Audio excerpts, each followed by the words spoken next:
Camera's not moving, not stopping. Okay. Okay, it's Sunday. My wife is here. Hi. Today I am working with a Stonehenge panel, and I'm going to show you guys how to cheat your way into getting the most use out of a panel, especially if your size requirements don't match the panel requirements. And I'm just going to get right into it. There's not a lot that I need to set up with a big major explanation. I'll explain as I go because we know that's what I do. So I'm going to turn the camera, I'm going to get my stuff set up over here. I'll turn the camera around. We'll get going on that. But yeah, hang out with me and I'm going to show you how to basically cheat your way into turning a panel into a lot of cool stuff. And we're going to go do that right now. Okay, so this is going to be one of those ones where I'm going to stop and start about 400 times just to make sure you see everything. So I've already got my panel. I've got a full panel. Check it out. Now, the Stonehenge panel is a full panel that goes the width of the fabric. So the first thing I want to do, bear with me on this. First thing I want to do, I can do this a couple of different ways. Because I'm going to be taking this panel and trimming it down to about here. Okay? And this is not going to be as hard as it seems, but what I want to do, I want to maximize what I'm going to get out of the work. So I am going to take a risk. The white at the end here, that is where this panel ends, and then there's another panel that starts. Check it out. I got a bunch of it. Every time I see this, I usually buy whatever they have in stock because you guys love this one when it's done. So now I am starting with a 2 pieces of fabric that go the width of the fabric. So this piece, this particular panel goes the full width of fabric, and now I've got a second piece that goes the full width of fabric. So and thusly, what I find with this particular panel is that it doesn't look very good when you have the whole thing because this blank space, this just color takes up over half. And I like to really be able to focus on here. So what I found is that if I were doing a bigger project, I had a quilt planned that was going to use an entire one of these around a bunch of other stuff. But that's a whole separate argument, whole separate problem. So anyway, I'm going to be turning the camera off and ironing. So this piece that I just cut is the exact same size. It's not exact, but it is also the width of fabric. Okay? So if you really like this as the entire panel, then you're just going to smooth everything out, pin it, and make yourself a cloth, but that's not what I'm doing. That is not what I'm doing. So I will be back in a minute, right after I'm going to be ironing this because I have to open up that seam. It's a really tight seam because that's where the fabric folds. So I'm going to take care of that. Okay, I'm back. Okay, so what's happening here, and I'm going to over-explain something that's pretty simple. At least it's simple to me. And I think it might be helpful for a lot of you guys because people see the panels. People see panels like this, and then they go, okay, well, I don't want it to look like this, but I don't want to waste it. Because you're going to be wasting basically the equivalent of a fat quarter by cutting this basically in half. So how do you make this work? How do you not waste the fabric? How do you get the most bang for your buck out of doing this? So there's a couple things that you can do. For starters, I'm just going to explain to you what I do. If I can find my ruler, and it's right there. Okay. So now what I do is when I see a panel where I know I like the design, but I don't want to use the entire panel. This is what's happening here, right?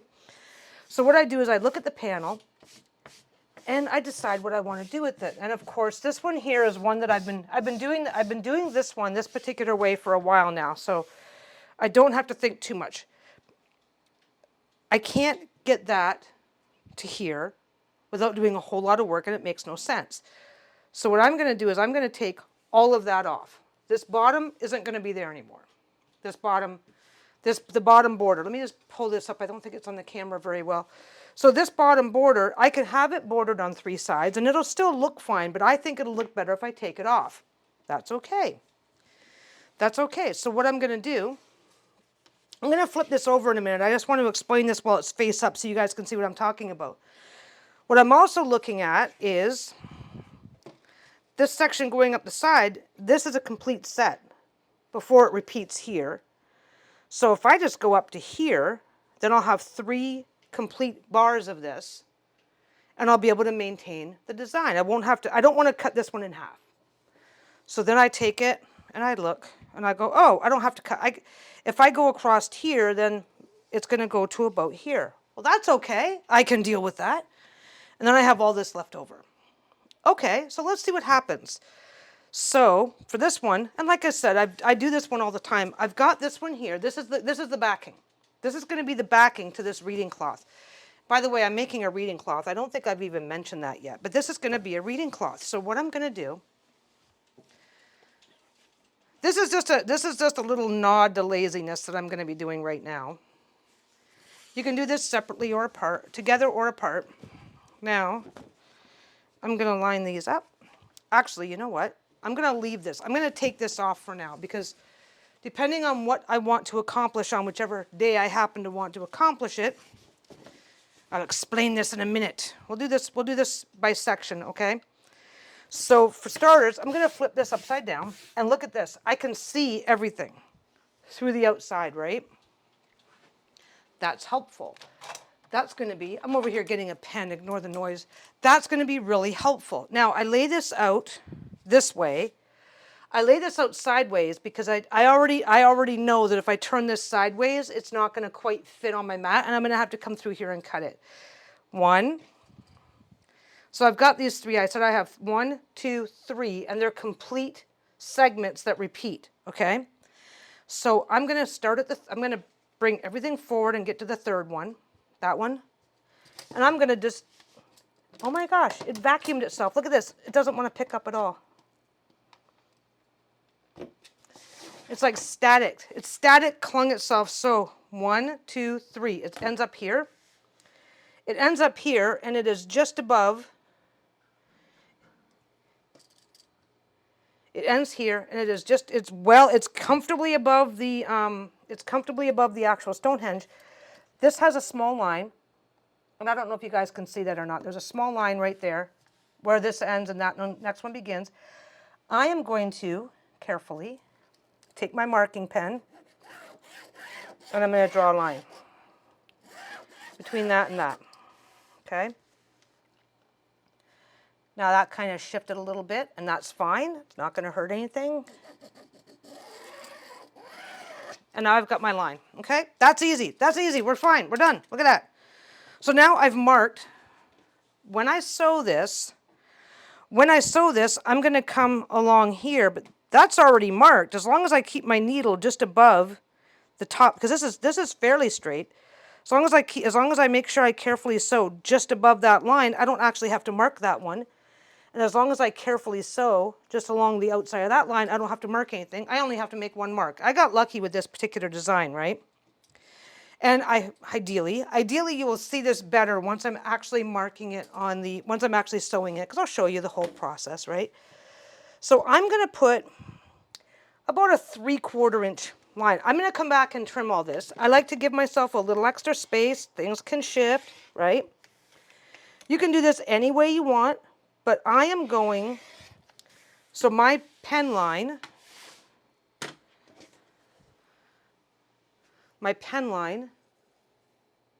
is here, and I cut the fabric here. I'm going to come back and trim everything to 1/4 of an inch later. But that's fine. Now this is going to go over here for the moment. For the moment. We'll get it. We'll prep everything in advance so you'll see what's happening. So now this one. This is going to be the backing for my reading cloth. Okay? This is where it gets interesting. This is where you start playing mathematical genius here. So I'm going to put this pretty side up because I have to base this together.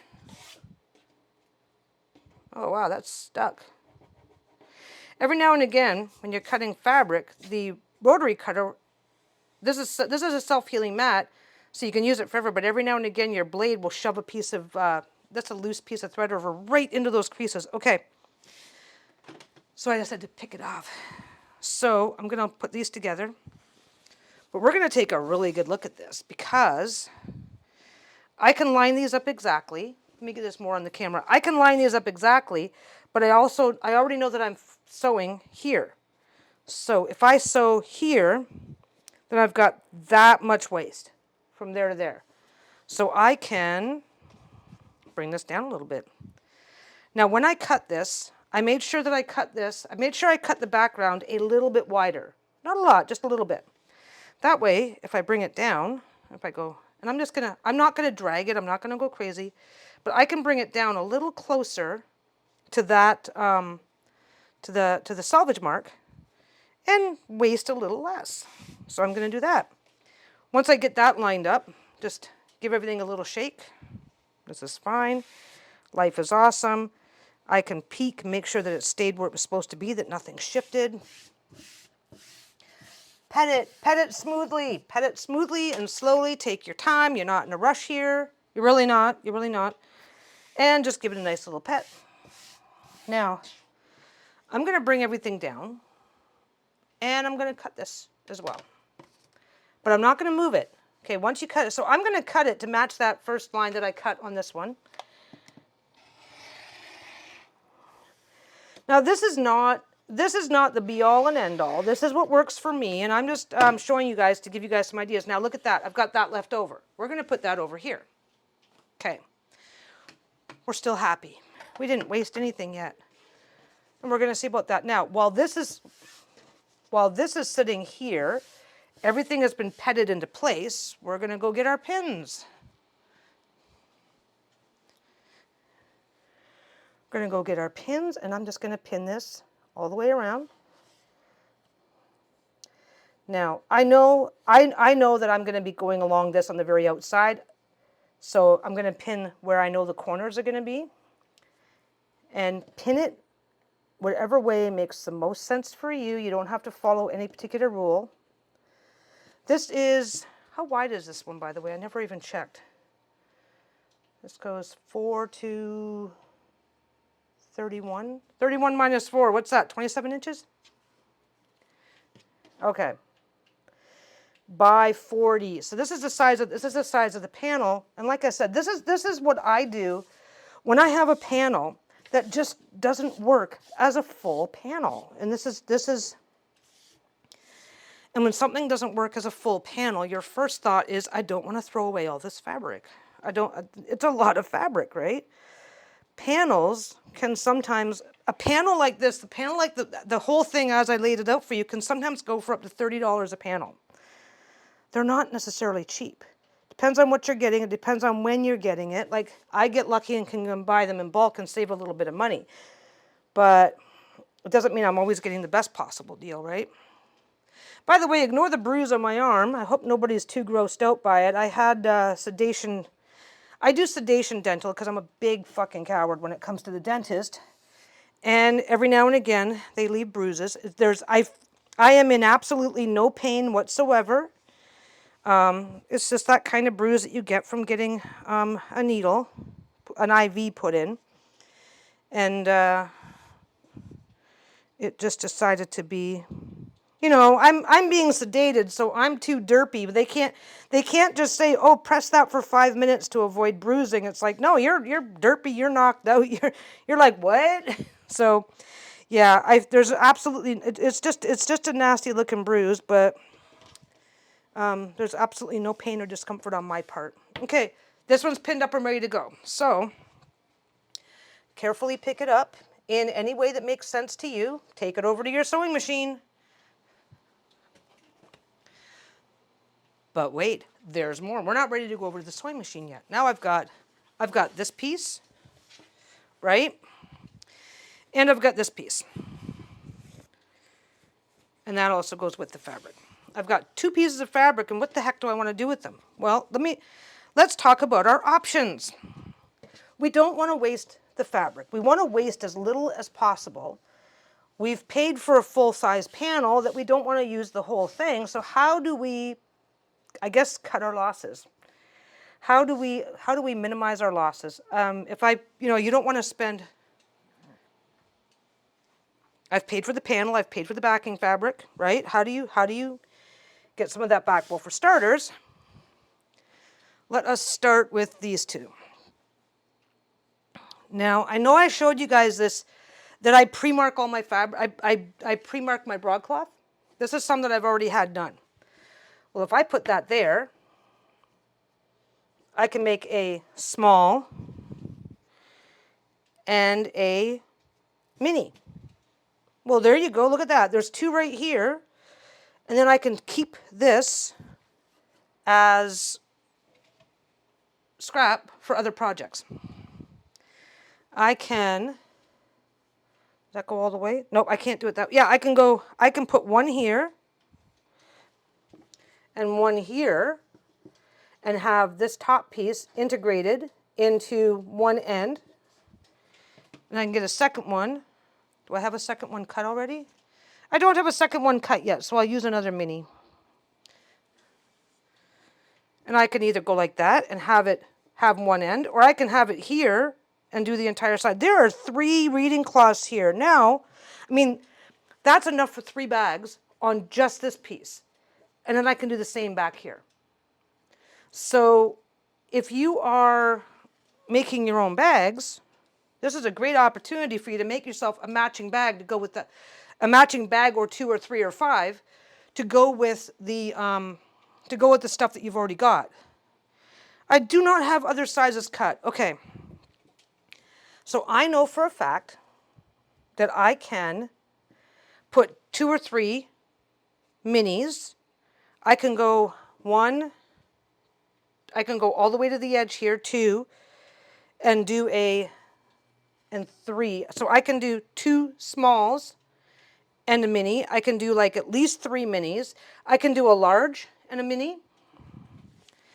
I can also come back, flip this over onto that pretty one. Don't forget, whatever I'm doing here, this piece here is slightly smaller than that piece there. So whatever I'm doing here, I can duplicate onto that. Or I can save this for another project, right? I am mostly concerned. Okay, this piece here is big enough that I can cut it, that I can use that as a backing for another reading cloth down the line. I can save it for that. I can do this. I can flip this over, mark a line here, and mark a line here, and make another full reading cloth out of it. This piece here, any of this stuff here that I don't use, I'm saving it in the junk bin. And now I can use it as edging or embellishment. I can use it just as a regular, you've seen some of the stuff I do with just regular scrap. That's an awesome and interesting piece of scrap to include in a random design somewhere. So I've definitely I always find a use for just the edge pieces. I always find a use for them in other projects, even if it is just a little bit of filler on a scrap project. So what I'm going to do though is I'm going to leave this upright. Okay. I'm going to leave this upright. Now, don't forget, I just kind of roughed it here. This side isn't quite as long as that side. That's fine. So I am going to put that there. No, I'm going to put that there. I'm going to take one side there. So that's going to have just one side of the bag. Is this going to be, and I'm going to check it here to make sure. So this is actually going to end up inside the bag. That's fine. I'm going to put that piece there. And that'll be fine. And I'm going to put that piece. Did that piece fit? No, that piece didn't fit. See, that piece didn't fit. So I'm going to put that piece over here. And it's also going to go just off the edge. We'll get this out of the way. I'm going to use that for a reading cloth later. That's going to be the back of another reading cloth. And that's fine. Or it's going to be a piece of scrap. Or it's going to be the inside of, maybe I'm going to do a tote bag and that's going to be the inside of the tote bag. So we're just going to put that back there. Put that back over there. Put that right there. Okay. So now what I'm going to do with these, I don't always have the wherewithal to pin this, but today I'm going to, because I'm going to pin that here and here. Whoops. Because I've decided where I want things, right? Here and here. So basically you're just gonna set these up according to what works for you. So I'm just pinning them. You don't have to leave the pins in. We're gonna be over at the machine in a minute, and then that's where we're just gonna stay until we're done. You can use a ruler.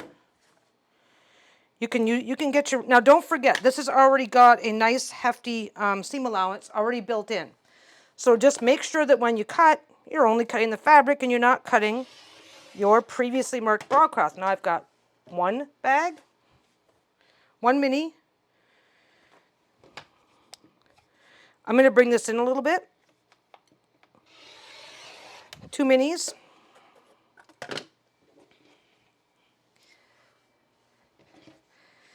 And a small. As a matter of fact, I'm going to move this one over. Now that I've got everything trimmed, I'm going to move this one over and line it up. Now don't forget, if you want it to be brighter, line it up that way. If you want it to be darker, line it up that way. I'm going to move it over there and get it a little closer to the edge on that side, because then the piece of scrap that I'm going to have left over is going to be a little bigger, which means that it's going to be a lot more versatile. Okay. Okay.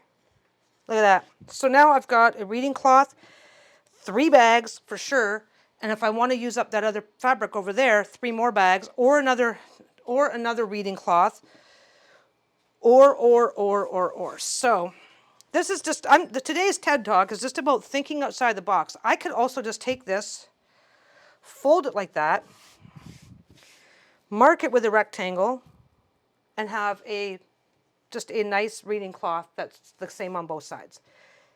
This has a lot of use, and it's still big enough because it's what? How big is it? It's almost 20 inches wide. I could do like an 18 by 18 inch reading cloth. It's 20 inches wide by, let me see what we got here. 20 inches wide by 20.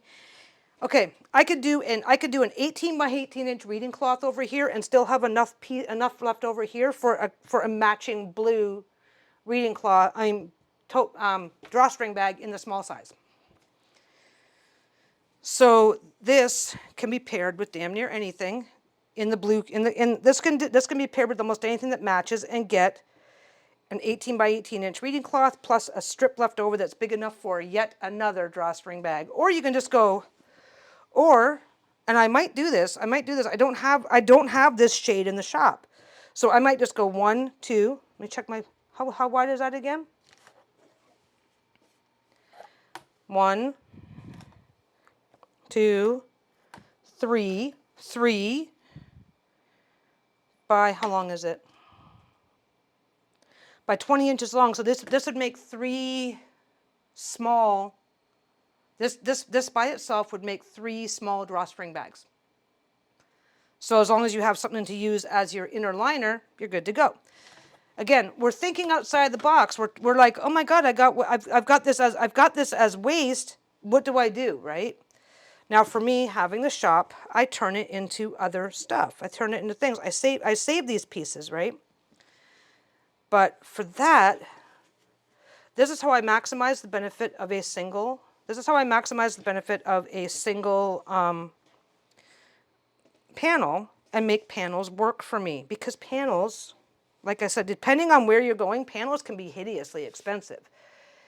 And don't forget, you're taking your panel and matching it with a fabric. So whatever you're spending on the panel, you're probably doubling it for your background fabric, for your backing. So like this I got a deal on because I bought it in bulk, but still it wasn't free. It wasn't free, and so this is again one of the ways I keep my costs down. But anyway, we're going to go over here to the machine now, and then we'll go and finish all this up. Okay, so now I've got some basting to do.